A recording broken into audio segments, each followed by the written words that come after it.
Hello everyone. Today we're going to look at complex numbers. Now a complex number is when you have a combination of a real number plus or minus an imaginary number. And we've already discussed that an imaginary number uses the imaginary unit I, and it is the result of when you have the square root of a negative number. So when you're writing a complex number, there is a standard form of writing it, which is a plus bi, where a is the real part and b is the imaginary part. So your complex numbers, just so that you understand, should be written in the form, let's say, as 5 plus 3i is the proper way of writing a complex number, versus 3i plus 5 is not. So even though they are essentially the same thing, this is not in standard form, so it would be marked as incorrect. So we're going to look at how to write these complex numbers based off of negative square roots. So for example, we have for a, the square root of negative 50 plus the square root of 75. So what I'm going to attempt to do is simplify these square roots. First, I'm going to make this positive and I bring out the I. So every time you have the square root of a negative, just make it positive, and we already know that that is an imaginary number, which is why I bring out the I. Now 50 can be broken down to 25 times 2, and 25 is 5 times 5. So remember that a pair gets to go outside of the square root, whereas a number that stays by itself has to stay inside of the square root. So this radical could be rewritten as 5, and then the I that's already on the outside, times the square root of 2. Now with the square root of 75, we can break down 75 to 3 and 25. And 25, as we know, is 5 and 5. So I can rewrite this square root as plus 5 square root of 3.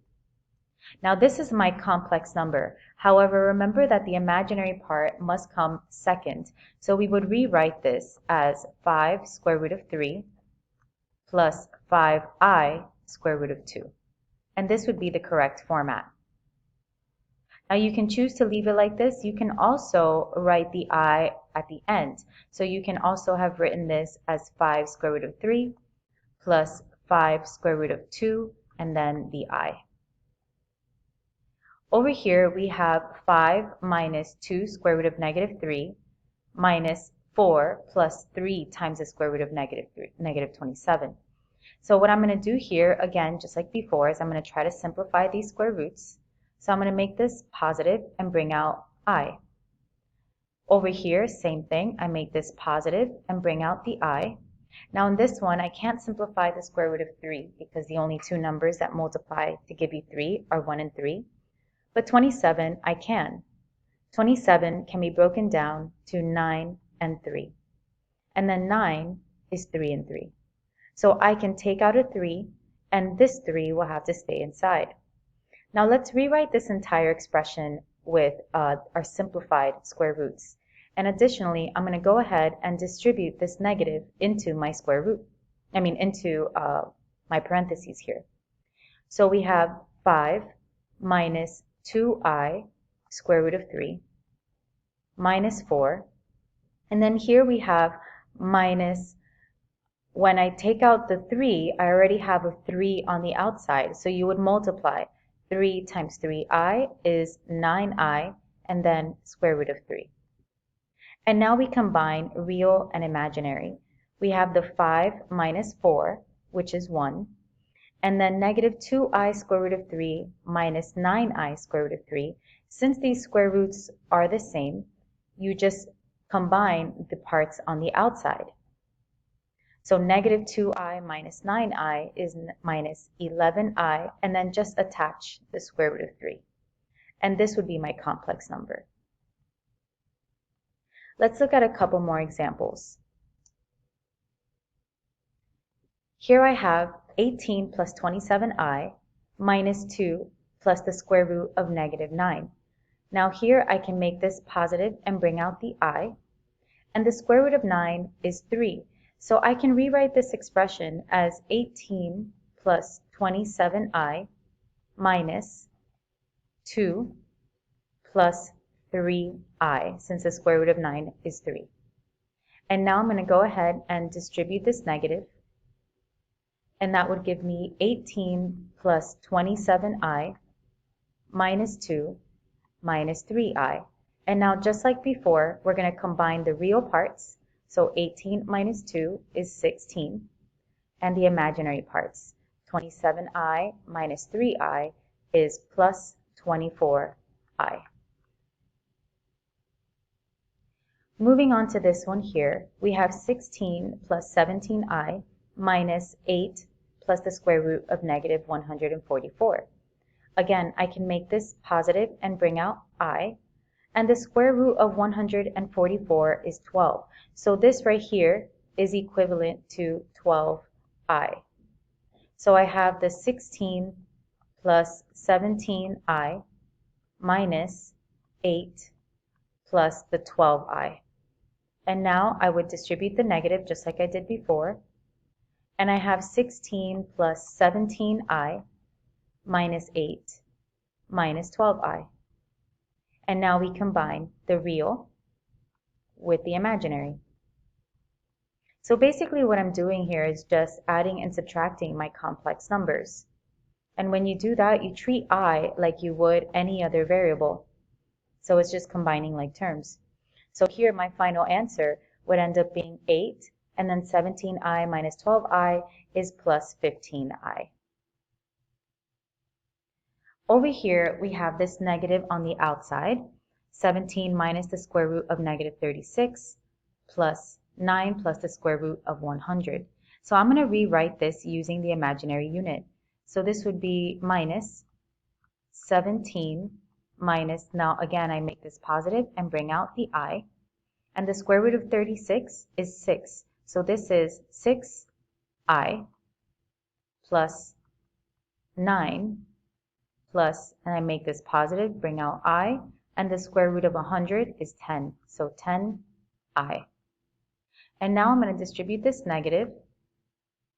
So that would give me negative 17 minus 6i. And I'm just adding this complex number. So I can just remove those parentheses. So it'll be plus 9 plus 10i. And now we combine like terms. So negative 17 plus 9 is negative 8. And negative 6i plus 10i is plus 4i. And this would be my answer. Last one here, we have negative 7 plus the square root of negative 4 plus 2 times 5 plus the square root of negative 11. So again, I'm going to rewrite this using my imaginary unit. So this would be negative 7 plus 2i, since the square root of 4 is 2, and this is negative, so we have to include the I, plus 2 times 5 plus, now the square root of 121 is 11, and because there's a negative, we bring out the I. Now I'm going to have to distribute this 2 into my parentheses. So negative 7 plus 2i plus 10 plus 22i. And now we combine like terms. Negative 7 plus 10 is 3, and 2i plus 22i is plus 24i. So this is how you would add and subtract complex numbers. Let's look at how you would multiply complex numbers. So like I said, we're going to just treat I like you would a variable. And remember that I squared is equal to negative 1. So if you ever have I squared as part of your answer, it's not quite finished. You have to replace it with negative 1 and then continue to work it out. Your answer is never correct if I has an exponent. So here we go. We have 4 times 6 and then 4 times negative 2 because I'm going to FOIL. So this would be 24 minus 8i. And then we're going to distribute this 9i. 9i times 6 is plus 54i, and 9i times negative 2i is negative 18i squared. Now remember that I squared is negative 1. So what this is negative 18 times negative 1, which is equal to a positive 18. So now I can combine my like terms. I have 24 plus 18, which is 42. Then I have this negative 8i minus 54i, which is a positive 46i. Now over here, we have the square root of negative 4 squared times negative 3 plus 12i. Now when you have the square root and the exponent of 2, what happens here is that they just cancel out. So this is just negative 4 times negative 3 plus 12i. And now what I can do is distribute this negative 4, which would give me 12 minus 48i. And there's nothing else you can do, so this would be my answer. Over here we have 2 minus 5i squared. Now a very common mistake is to just distribute that exponent, but that's not correct because this is a binomial. So if the whole binomial is getting squared, that means that we're multiplying 2 minus 5i times itself. So now I'm going to have to FOIL. So I'm going to distribute this 2, and that would give me 4 minus 10i. And now we're going to distribute the negative 5i, which would be another negative 10i plus 25i squared. Keeping in mind that 25i squared is the same thing as 25 times negative 1, and 25 times negative 1 is negative 25. And now we're ready to combine like terms. 4 minus 25 is negative 21, and negative 10i minus 10i is negative 20i. Last one here, we have 1 plus the square root of negative 9 squared times the square root of negative 16. Now this is a binomial, so I can't just cancel out this square root with that exponent. We're going to have to FOIL since it's the whole binomial squared. So the square root of negative 9, remember we make this positive and bring out the I, and the square root of 9 is 3. So this is the equivalent to 1 plus 3i. And since it's squared, I'm going to multiply it with another 1 plus 3i. And then this square root of negative 16, the square root of 16 is 4, and because of that negative, we have to make sure that we have I. Now when you're multiplying 3 terms, it's important to note that you can't multiply 3 terms at the same time. What you need to do is multiply 2 at once. Once you multiply 2, you simplify, then you multiply with the third factor. So I'm going to start off by multiplying this 1 plus 3i with this other 1 plus 3i. So I'm going to do the 1 times 1 and 1 times 3i, which is 1 plus 3i. And now I'm going to distribute the 3i, which will give me another 3i plus 9i squared. Remembering that 9i squared is equivalent to 9 times negative 1, which makes this here into minus 9. And once I simplify this, I'm going to multiply it with 4i. So now this is equal to 1 minus 9, which is negative 8, plus 6i. And now I'm going to distribute this 4i. Once I distribute, that would give me negative 32i plus 24i squared.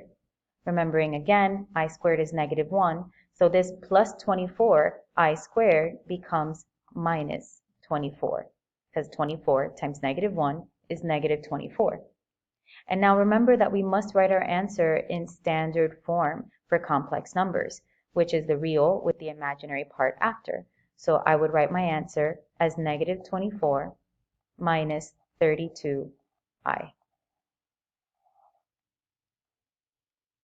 Now let's look at dividing complex numbers. When we're dividing complex numbers, what we're doing is not actually dividing. What we're doing is we're rationalizing.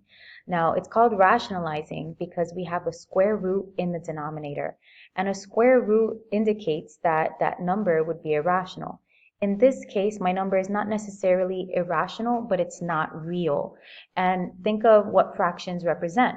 A fraction is a part of a whole, and you can't have a part out of an imaginary whole. So we have to make that denominator into a real number. So here we have 3 over negative I.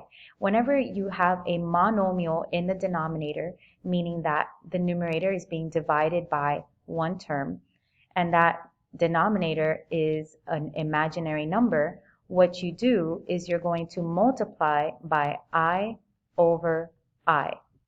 And we do this because I'm actually only multiplying by 1, since I divided by itself is just 1. So I'm not changing what this is, I'm just changing the way it looks like. So now we just multiply straight across, because that's how you multiply fractions. So 3 times I is 3I. And then negative I times I is negative I squared.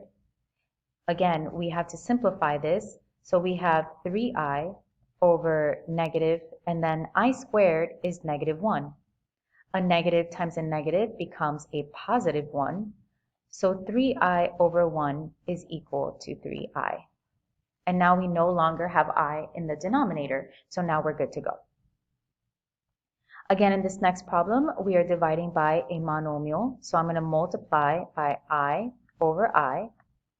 And now I'm going to distribute this I to the numerator.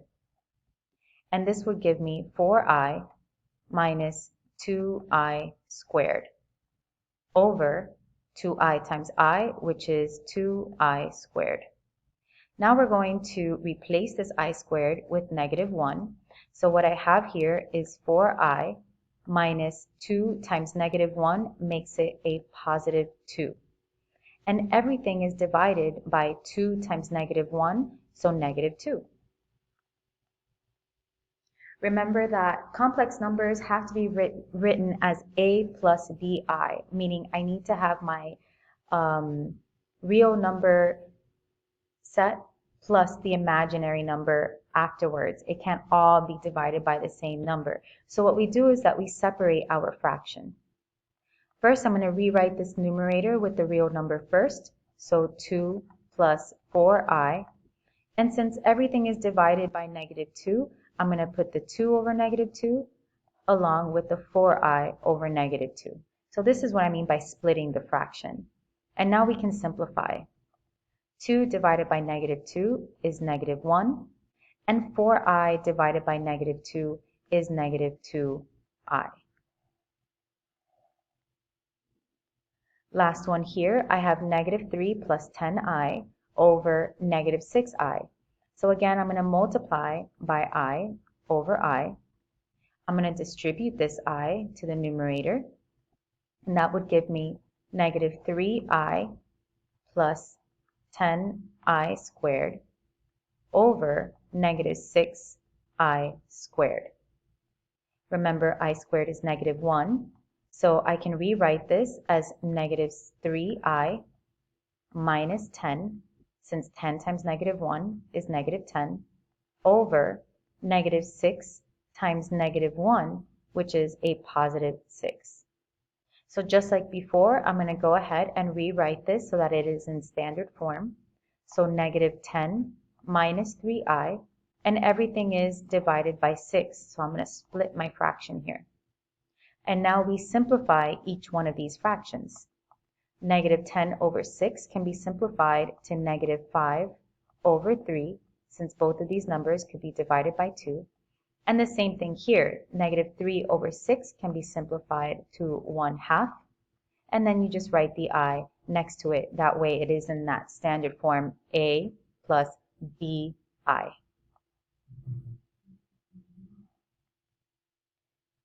Now let's look at when we have to divide by a binomial. Keeping in mind that a binomial is when you have two terms.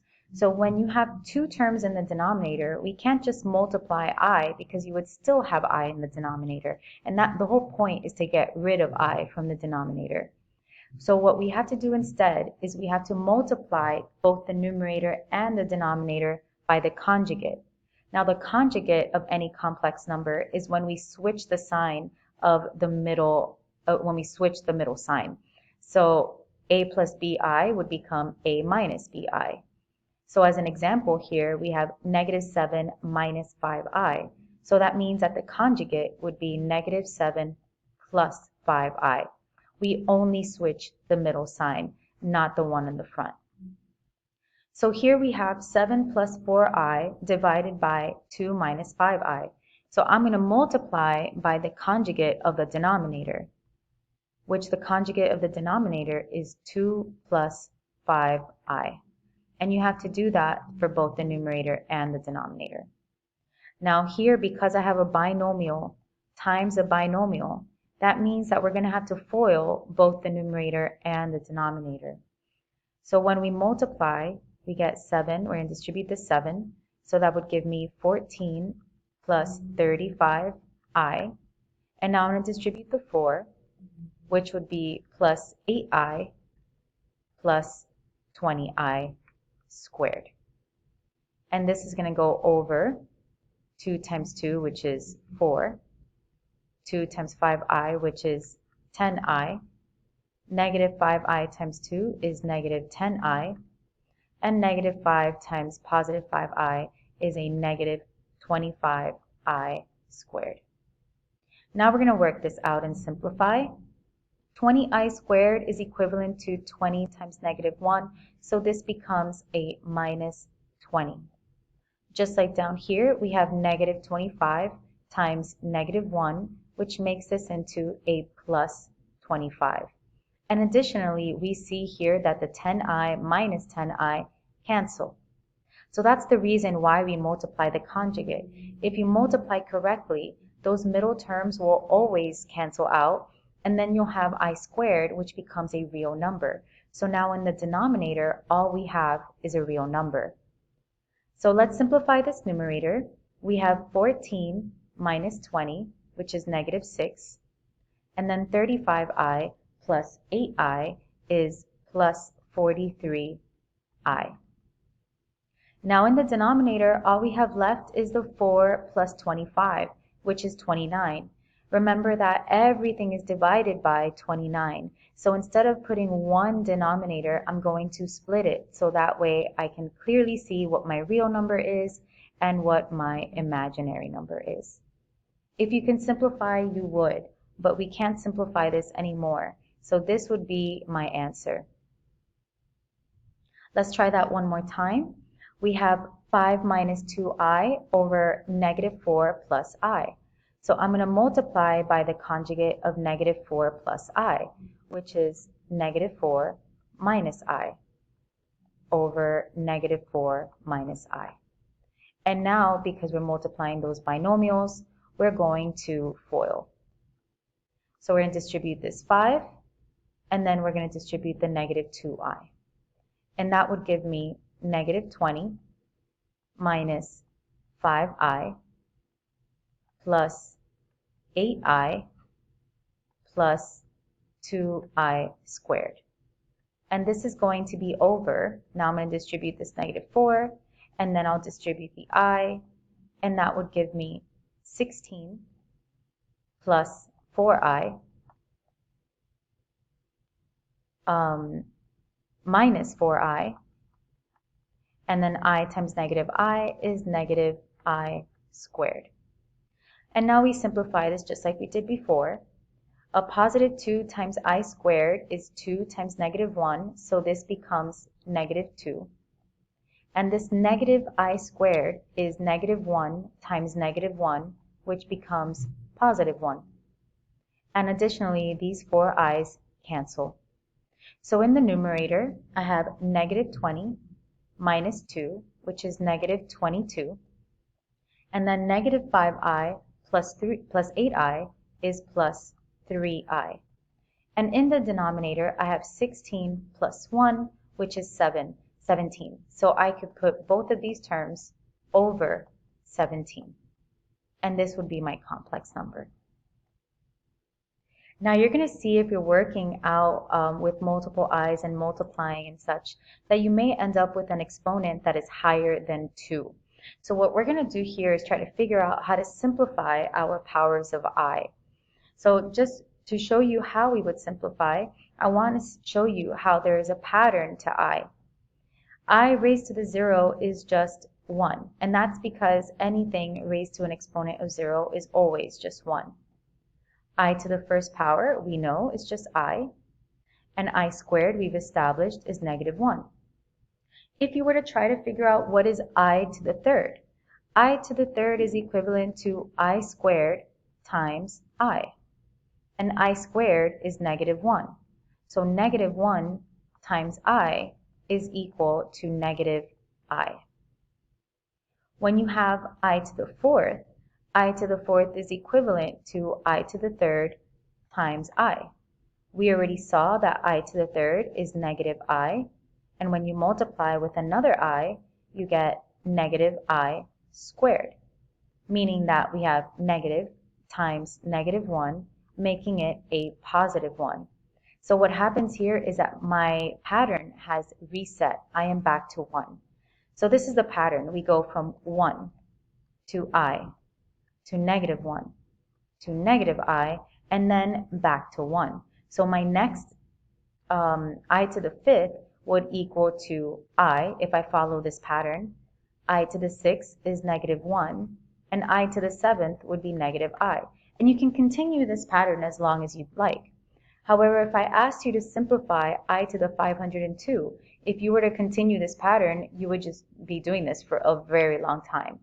So instead, there is an algorithm to figure out how to simplify without having to continue this pattern. Since this pattern resets after every 4 exponents, what we do is we take the exponent, which is 502, and we're going to divide by 4. And what we're doing here is we're looking for the remainder, because that's then where your I would end up in the pattern. So 4 goes into 5 one time to give you 4. When we subtract, we get 1, bring down the 0.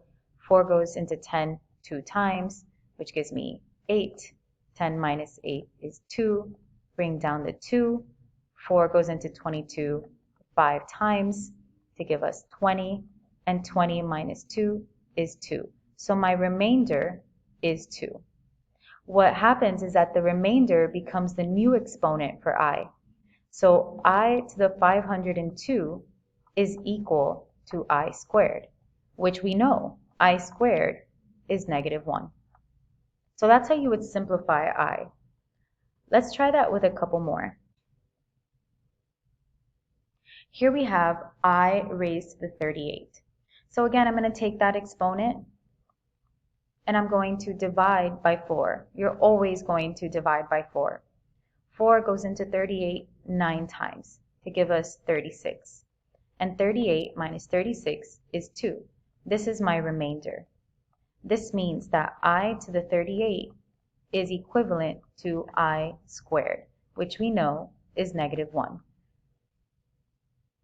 Now for 2I raised to the 65th power. If you have a number in the front, that means that once you simplify the I to the 65th, you just multiply that number to that simplification. So let's start with that. Let's simplify I to the 65th. So we're going to take 65 and divide by 4. 4 goes into 6 one time to give us 4.